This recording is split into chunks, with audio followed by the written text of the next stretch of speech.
So I'm Rekha Kurup, and I'm honored to be here with you. It was important now to really understand what ritual really means and to understand the significance of ritual, not just from a religious perspective, but also from a psychological and a spiritual perspective. And looking at what are altars, how do you really incorporate ritual into your life? And then we're also going to look at how can you do an ancestral ritual, which is based on earth-based tradition. So today, whatever that I'm going to share, I'm not going to go into the formalized religious practices of ritual. My wisdom and my reclamation in my own life has been generally about women's wisdom, women's ritual, and women reclaiming ritual and bringing themselves in rituals that are meaningful for them and creating them, using them as tools of transformation and healing and alchemizing. So I'm going to invite you to just explore your own relationship with ritual. What was the first ritual that you ever saw as a child, or through your whole life? What was the meaning of ritual in your own life? What was the context of ritual? Who did you see doing rituals? And what do rituals mean to you? Today in your own life, what rituals have you incorporated? What of these rituals have been passed down? And what are those rituals that you have created? Right? So that is where I want to take this conversation today. So if I ask myself, my very earliest memory of ritual is waking up early morning to the sound of chants, or chants at 5 a.m. or 5:30 a.m. they get played on the radio, or the smell of incense, yeah. And when the lamp is lit, there's a smell that starts coming, and waking up to that smell of the lamp and the incense, and maybe my mother chanting, the sound of chanting. So this is my earliest memory of ritual, and I woke up with a sense of, if I go back into seeing what is the nostalgia of that feeling, was knowing that my mother was there, and knowing that there's the deep sense of safety and security. So that was my earliest memory of ritual. And dawn time and dusk time, every single day of my life, if I'm with my mom, I've always seen ritual, and it gave me a sense of grounding, a sense of coming back home. And as I have moved out of my home and gone everywhere, I have taken that sense of home with me. So lighting of a lamp, right? And first it was just remembering my mom and that memory and of some divinity, and first it began as having gods. I need to have whatever my mom had, and slowly as time moved on and time shifted, it shifted. There were things that I considered sacred and that started showing up in my life. So even lighting a lamp was not just about home, but lighting a lamp was also about remembering that there's something more to this existence. So there's so many meanings that came, and every day when I light the lamp, it brought me back to my center, to something about security, protection, strength, and there's this expansion that starts happening that I feel when I light a lamp. And over the years, I have learned that ritual is a very powerful tool of transformation. It's like when you throw a pebble into the water, the ripples that get created. Rituals are like that. So when you're fully present in a ritual, in the creation of a ritual and in the participation of a ritual with full meaning and full intention, it has the power of really bringing magic. And the interconnectedness, knowing that, this thing of I am here, I am present, and I honor all those around me that are in a way present here with me, and our interconnectedness of those seen and the unseen aspects of life. So ritual goes there. And ritual comes from the root word ritu, which is a Sanskrit word. Ritu, it's also the root word of the rhythm, right? So ritual is connected to rhythm, cycles, Ritu, seasons, nature, menstruation. And so in India, we have different kinds of rituals. So we grow up with rituals, right? Every home of Indian Hindu and anyone who practices the spirituality of this land, doesn't matter whether it could be a person in the tribe, way in the jungles, in the forest, or it could be someone living in the city in a home. We have all seen rituals. We have grown up with rituals, right? So there are rituals which are at home and there are rituals which are done in temples, which are formal, religious. But usually in a house, in most houses, majority of households in India, women are the keepers of ritual. Women do ritual. So that person has the power on behalf of the entire family. They are taking on this role of integrating the body, mind and spirit aspect and bringing deep intention on behalf of everybody, holding auspiciousness, prosperity, joy, really praying for. So that is an aspect of ritual. And so ritual is very powerful. And at the same time, because on this land, because over the last hundreds and thousands of years, ritual have kept shifting and they have moved away from their connection to the land, their connection to the seasons and the earth. People have forgotten those meanings and it has just got connected to patriarchal gods or patriarchal idea of domination, which have made women's rhythms, women's wisdom go underground, go move away, get separated from the rituals. And many rituals do not incorporate women's rites of passage into it as sacred, right?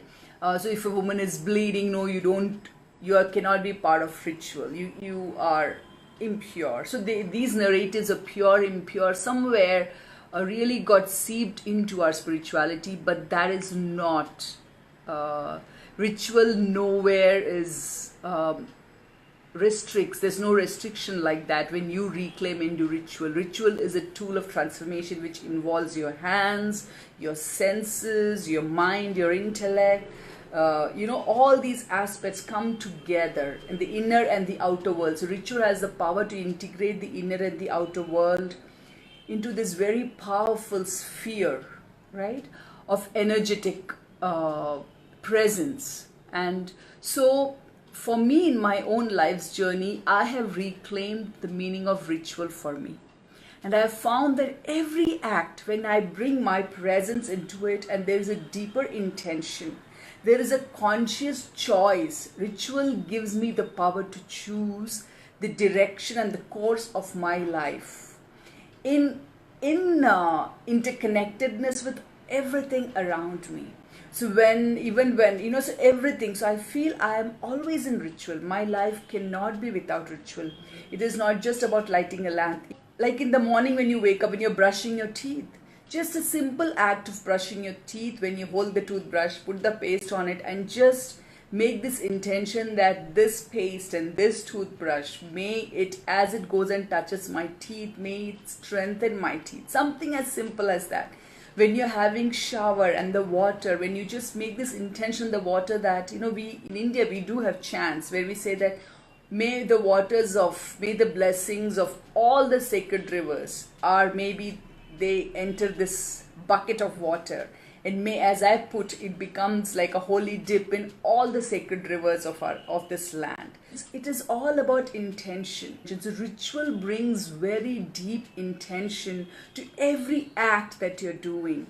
And in a day, in a season, in a moon cycle, there are such powerful integrations happening energetically. Swimming in patriarchal waters, we have forgotten that we are not an independent entity, but our physical, emotional, mental and spiritual embodiment, expression, experience, they are influenced, interconnected with all the elements around us. Nature is a huge part, the moon is a huge part, the earth is a huge part. all the elements like the water, the air, fire, these elements are all the time moving around and creating ups and downs in our life. And we have forgotten to honor them. So ritual brings us honor into all aspects of life. When you're walking on this land, we forgot that we are walking on a living organism with every feet, right? Every moment, when you're walking, you're remembering this land, you're remembering the trees, everything is alive. So ritual allows you to give that ability. In ritual making, symbols are the language that we use to convey any message that we either want to internalize to bring about transformation. So it's only human beings. We give a lot of importance to symbols. Right now, just now, sitting in my home, wherever you are, just look around you, look at what you're wearing. Everything has a symbolic meaning, right? Our home, like you go to any person's house and you see that it's very symbolic. It has something, it reflects something about who they are, and only human beings do that. We give meaning. So whatever is inside our experiences, our memories, we look outside, find meaning of things as a mirror, and they reflect back. That is what is very distinguishing of us as human beings, our ability to symbolize, right? So that is why in rituals, we are using symbols. If there is sadness, right? What is your symbolic representation of sadness that you want to let go? What is the action? What is the symbolic gesture of letting go? And when you involve your body, your emotions, your thoughts, all these come together in a process of meaning making, then the ritual really becomes very powerful. The ritual is effective when both the right and the left hemispheres of the brain are engaged, right? And it can be through visual symbols, it can be through spoken word, it can be through movement, it can be through rhythms, it can be through the elements like the earth, air, water. So when all these parts, kinesthetically, when all these aspects come into a ritual, it really creates very powerful transformation. So any ritual that you do, just see, is it a holistic? Are you bringing all aspects, your breath, your voice, your sight, the sounds that you hear, the touch, the scent? What do you touch? What do you feel? So all these are very powerful in creating a really integrated aspect of ritual. You need to be fully awake. You need to be engaged at multiple levels of awareness, not just the mind level, but your heart, your feeling level, emotionally you have to be present.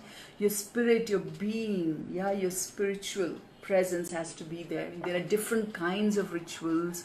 And one thing about all the rituals in India, though we have forgotten that, they are all the ritual, if you go down several layers, you start seeing that all our rituals in India, they are sitting right on top of seasonal interconnections, energetic shifts in nature, astrological map. It is amazing to see how could there be so much interconnectedness between rituals, between these festivals and the rituals that even we are doing. We have been just enacting. Now we have forgotten why we are doing. We have replaced things without even knowing why they were being used.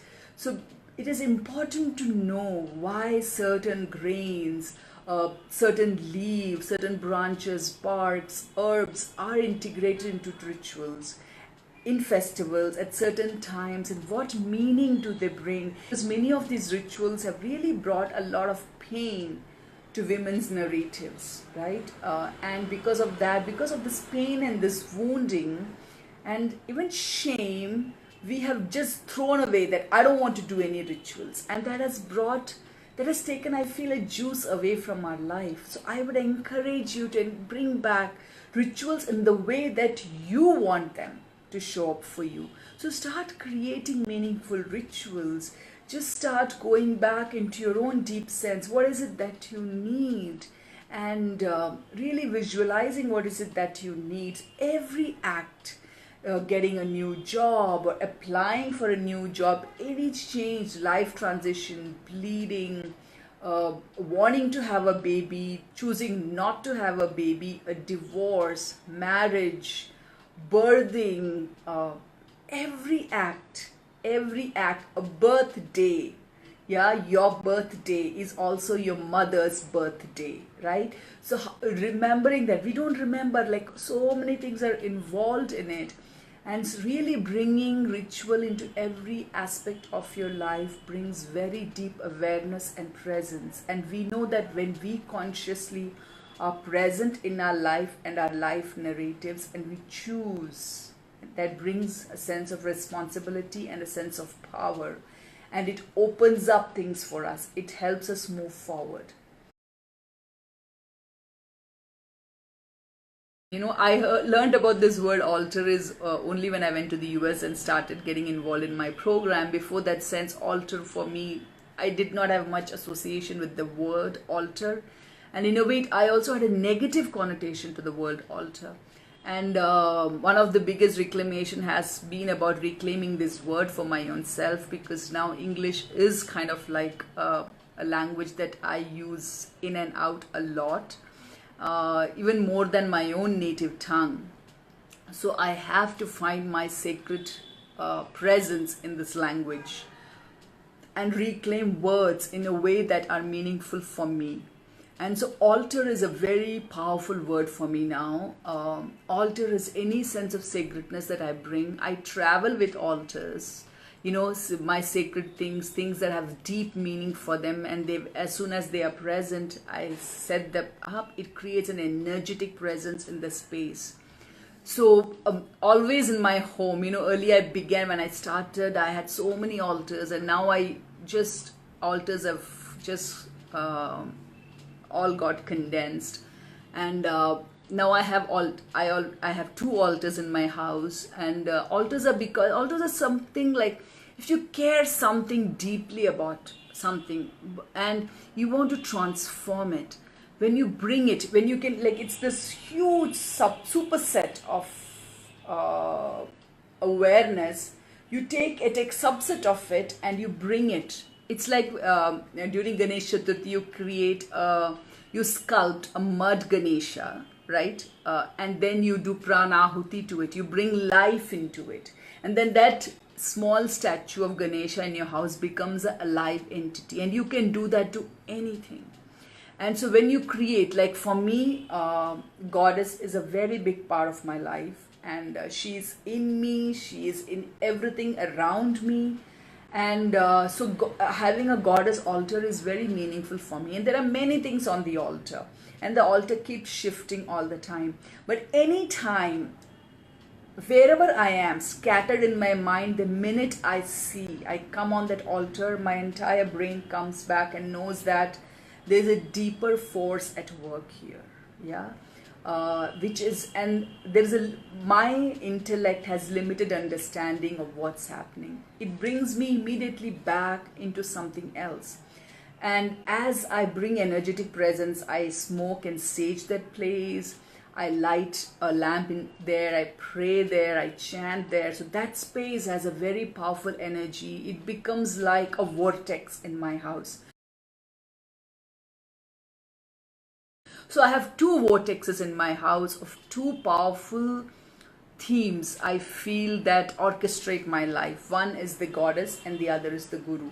So the guru and the Devi aspect is very, very imminent part of my life.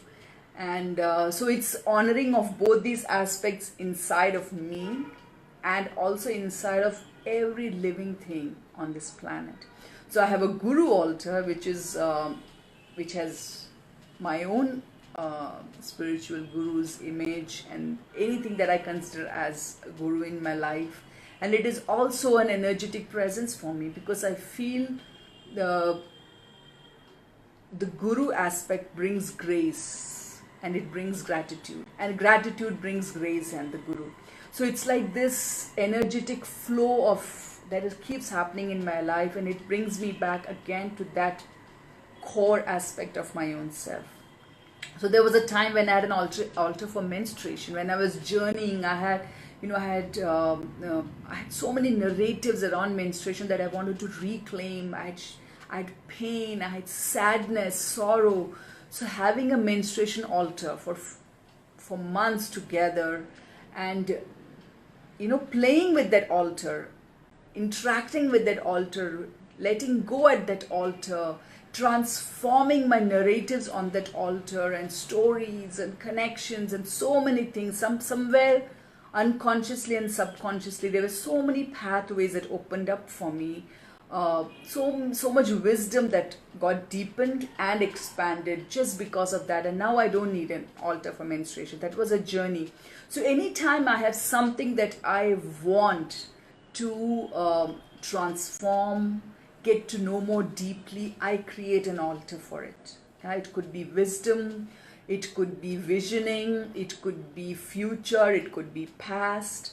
So I bring that, it is so vast, because it's so sometimes not just solutions but also knots. When there are so many knots in our own nervous system, when you bring that knot outside into sacred space, it allows its own wisdom, has its own wisdom, and it can show up, it can open up. So for me, altars and rituals are very interconnected, and they have helped me journey in a very powerful way, and become more free and light on this planet, and walk lightly, walk freely, and be able to do whatever it is that I am really here to do, so that any of the layers of being in this body, right? My body, my breath, my mind, my intellect, my memory, my ego, none of these hold me back from living and from moving forward. There's the dark moon. It's also the day of ancestor reverence. So if you want to know what that is, it's something like, if you have watched the animation movie Coco, that's the easiest way to explain it. For people from South America or Mexico, they celebrate it as the Day of the Dead, which is actually end of this month. But in India, we celebrate it now, this dark moon. It is the day that they say that ancestors get kind of like a visa, from the gods to visit Earth and visit their lineage, people who are on the planet from the lineage. So as you keep something, as you set up an ancestral altar, and you remember them, they get to come back and just come and give their blessings and support you to move through your own course of life today. Why ancestral altars, right? So in Kerala, 30, 40, 50 years ago, ancestral altars were very much part of any property. The properties, because ancestors were laid to rest on the land, and that whole part of that land became like an ancestral grove, and their lamp is lit every day. It's very sacred. It became like a jungle. There would be snakes there, herbs would come in that place, and there would be sacred performances, like rituals that would be enacted in certain time of the year, which energetically you bring the ancestor back. So these things are very powerful. Now in India, these external ancestor altars are not so much present. But if you go to Indonesia, Bali, Japan has a very strong, like my friend always has an ancestral altar in her house where she has all the pictures of all her ancestors. She offers cooked rice every day at the altar and water. And that's one of the big offerings. So though people have been so far away, there are some things which are so common. Like in Africa, in Native Americans, almost all indigenous cultures around the world, ancestors were a huge part. And when I say ancestors, it means anyone that has gone before you in your lineage. Your parents, your grandparents, your great-grandparents, the whole web, right? It's a very exponential web that extends back. And one of the very powerful proverb of a Yoruba proverb says that we stand tall because we stand on the shoulders of many ancestors. So for me, why is ancestor reverence very powerful is because when I was doing my master's program in women's spirituality, that is when we had a whole class with an Yoruba elder, and we learned to use cowrie shells to do divination, to have conversation with the ancestors, just with the yes or no, using 4 cowrie shells. And it was really powerful for me. And one of the activities was to go home, set up an ancestral altar, and it was during Halloween time, around the same time in 2010, I think, or 2011, that we had to go and make an ancestral altar. I think it was 2011, make our offering to the ancestral altar. And I remember that when I did that, when I went home that night, it was my second year, I set up an ancestral altar, and I printed pictures of my ancestors, and there was a great grandfather that had showed up. So, and I had the photograph of the great grandfather, and I said I put him also. He was a very famous herbalist, or what should I say, a medicine man. He was a medicine man, very known.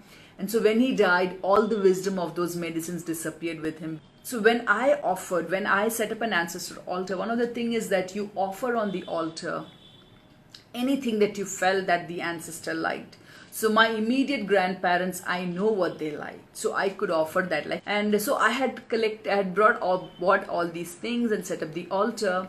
But this great grandfather, I didn't know what to offer, because I just got his photograph, because one of my cousins who is learning Ayurveda, who's doing her MD, and she was told that if you have any ancestors in your lineage who practiced medicine of any kind, if you start offering them your gratitude and your reverence, that wisdom will start opening up for you. And that's why she had gone in search and found this image, and we all have this image. So when I set up I asked my mom, do you remember? And my mom said, I don't know, because she was very small when she saw this maternal grandfather. So she didn't know either. So it doesn't matter. I set up the altar, and the only thing at that time was a friend had gifted me dates just the day before. Dates showed up in my house. And what to offer, I didn't know. I had dates, so I felt I will offer dates. And I said the answer, I don't know what else to offer. This is what I have in my house. And I offered dates. I did my prayers. I created an invocation. I did the invocation ritual. I used the cowrie shells, did communication, asked questions, things like that. And it was very deep and very fulfilling. When later on I spoke to my mother, I realized that my mom said that, oh my God, how did you think of offering dates? Because I now remember that whenever this grandfather used to visit us as children, he used to give me a box of dates. So something intuitively showed up at my door, because I asked the universe, I don't know what to offer. Please show me what to offer. And whatever offered, and I just took it and offered, and it all started working. It all fell in place. And that night in my dream, actually I had a series of dreams. That night in my dream, I had this dream about my maternal grandmother coming and having this conversation with me, and something that I had carried for a long time, a pain or a wound or a sadness around something. She came in my dream and she spoke about it, and she freed me of it. And you can say that, so there's a very deep psychological effect of doing this, right? When you bring something out into the open, it does something to you.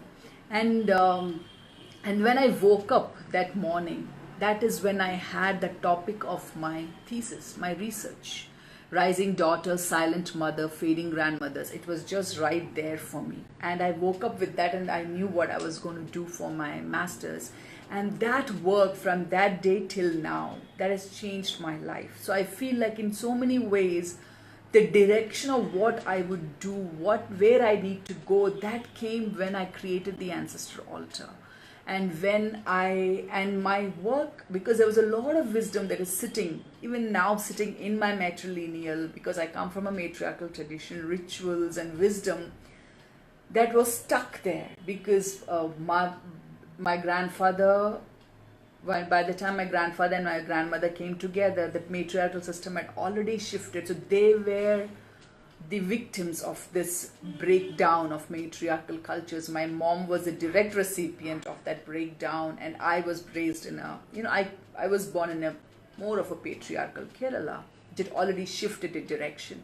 So there was a wisdom. So I feel like from the day, and then there was an ancestral ritual from my own lineage that nobody had ever attended, that we became present to. We all went to that. I met my first grandmother that I interviewed there. So I'm saying this is because I feel like ancestors are very powerful people. Though this body that we are sitting has come from many ancestors, it contains all their, it also contains, not just that, it also contains impressions, habits, things that have been passed down. And as a woman sitting here, our womb has the memories and has the pain and the, of all the women that have gone before from the wombs. So we bring that, and it is very important. So when we bleed, we also become open to that gateway of pain and, that has gone before us. Sometimes for no reason at all, we feel heavy moving forward. We feel we are stuck. There's something like you just can't move. It's like there are chains on your feet. Your shoulder feels heavy, cannot move forward. And I feel it is because it's like, some things that are in our ancestry, this whole web that we have behind us, it's like having boulders there, like heaviness sitting in different lineages, in the different part of our ancestry. When we start doing when we start creating ancestor altars on these very powerful days seasonally, like one is today and tomorrow night, and there would be another gateway end of October, and any new moon, every new moon also, every dark moon you can do this ancestor reverence. What happens is our ancestors also want us to become free. Yeah, because every time when we break free, when we awaken, when we reclaim, when we experience joy, when we feel deeply peaceful, it also, the merits go back to our lineage. They say 7 generations back and 7 generations forward. So the ancestors, however they may be when they were alive, maybe they directly were contributors of trauma in the family lineage. The minute they leave the body, somewhere there is a realization that, I did that. And there is that healing starts happening when they come back to the same lineage as another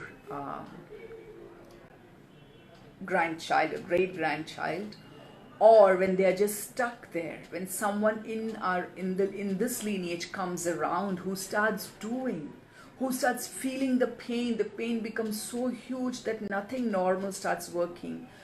Staying unconscious no longer works. There is a need for conscious healing and work, and that person, when they start doing these rituals, something starts lightening up, and you can see that it can be felt by everybody.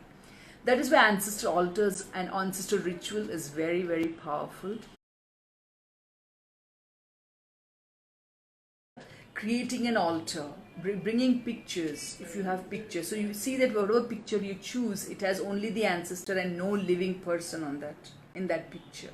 So the ancestral altar has to be of all the people that have gone, that have left the body. You could even have affinity ancestors, like people that you are inspired by. Like for me, Mariha Gimbutas, who is very much part of this work of matriarchal cultures, has done so much research. Her archaeological work is just phenomenal. So for me, she is an affinity ancestor who I would like to place on my altar. So things like that, start looking at it. So you never put enlightened beings on an ancestral altars because they don't go in as ancestors. They have de-linked themselves from this cycle of birth and life and from family and things. So it's a different thing. So you don't bring enlightened people, even if they have left body, on your ancestors. They are not ancestors. Okay, so you have to bring ancestors on your ancestral altar. You can offer water. You can sage, purify that place by lighting incense, lighting a lamp, burning frankincense, burning or lighting essential oils. And then when you feel like, see, just start asking who wants to come. What ancestors would I like to invite? You may have some images. You can use that. Some you may not even have images. You can even just write. I would like all the ancestors who are supportive of me, my awakening, to be invited on this altar. You can write it on both my mother's and my father's side, and you can place them on your thing, and then start intuitively listening. What can I offer? Yeah. If you have memories, if you have something from an ancestor that has come to you, you can place that on the altar. If you don't know anything that you know to offer, you can offer water, flowers, fruits, and cooked rice. You can cook rice and then just place it as the offering. If there is a dish that you really like and you feel like you want to offer it on the altar, offer a little bit on the altar. And then sit in front of it. You can create an invocation. So I have shared a blog post on my She Stands Tall project page, where you can create a ritual like an ancestral invocation and read it out and say it out and seek their blessings. So for me personally, I don't ask for anything. Whenever I sit to do any ritual, I come from a space of deep contentment. I'm not sitting there for material gains, right? I feel like when my physical, emotional and mental pathways are clearer, right? Everything that needs to come will start flowing. So I am asking that if there is anything that I can do for you, if there is any clearing that I can do that you feel like I am stuck, show me, make it appear for me so that I can clear myself, so that I can be more awake and alive in this world and do whatever I am here to do. Guide me, show me that way, lift the veil from my eyes. If there are pain and suffering and wounds that have come to me that I'm sitting with and it is stopping me, show me how can I become free of it. Guide me, bring wisdom keepers, bring guides, bring healers into my life who can take me, bring teachers, gurus into my life who can guide me, who can take me forward. So you can ask for any kind of blessing. So intentionally sit, create your own blessing, light the lamp, burn the incense once you set up the ancestral altar in the evening, dark moon. Read it out, take the time, to do that ancestral ritual, and then you may receive the wisdom back as in your dreams, or somebody may show up, and then be aware, be present in life. And when things start showing up, don't say I don't want this. Know that you're consciously choosing. Be ready to do the work and know that you are being supported and guided to do this work. And ritual altar, they bring the awareness that I am not alone, ever. There's so many things that are around me, in me, within me, without me, that are always here, saying, so be it, so be it. Even if I say, oh, I'm such a mean person, they're saying, so be it. So why say that? Reclaim your truth, reclaim your power, live your life from that aspect. Let go. Be ready to open your fingers and let go. Don't hold on too tight. Just let go. So that is about rituals, and I hope that you keep going deeper, be present, and create rituals for yourself that help you relax, that help you purge, release, awaken, remember, strengthen your body, strengthen your mind, and strengthen and feel your emotions, develop your intuition. So there's so many aspects. Anything can be brought into the wings of ritual, and you can fly using that. So everything can be ritualized, and you can consciously create rituals.